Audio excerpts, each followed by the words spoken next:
Astronomers from around the world have come to New Zealand to catch a rare glimpse of Pluto this morning. It was about 5 o'clock this morning, lasted for 90 seconds. Stargazers could see Pluto pass across a star at, as I say, around 5 o'clock, only visible for less than 2 minutes. An eclipse is known as a stellar occultation, but you knew that already. Viewing conditions weren't much good in the north due to some pesky cloud. In the south, they were absolutely brilliant, particularly at Mt John Observatory at Lake Tekapo, from where Williams College Professor of Astronomy, Jay Pasachoff, joins me now. Jay, thank you very much for your time this morning. How amazing was this eclipse this morning?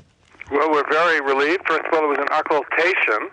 Occult means hide, and so Pluto hid a star this morning.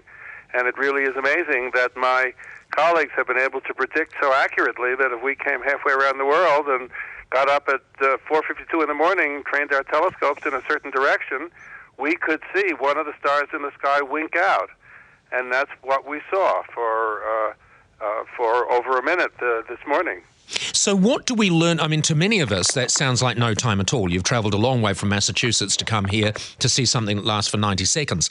But that apparently is actually, for an occultation, quite a long time, isn't it? Occultation. Quite a long time.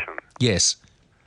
Well, if you can see that if you take just a rock and put it in front of a light, the light disappears abruptly. But when you do that, and that happens with Pluto's largest moon, Charon, on the rare occasions when we can see it occult something.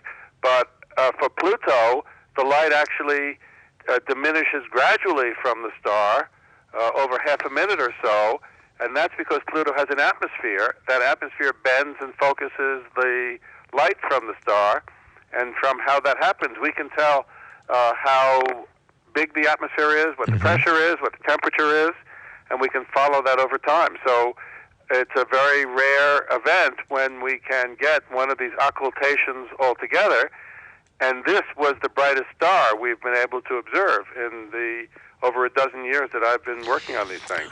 Are there things that we don't know about our planet and our solar system that we can learn from the information you have received today? Well, Pluto may be very far away, but it does have an atmosphere made of nitrogen the way the Earth's atmosphere is, and the fact that the pressure goes up means that stuff is being added to the atmosphere, probably when some of the ice deposits on its surface tilt more to the sun. So we're learning how atmospheres react to things being added to them, and we're learning how the sun interacts with an atmosphere. So the lessons that we get from studying Pluto's atmosphere help us understand our own.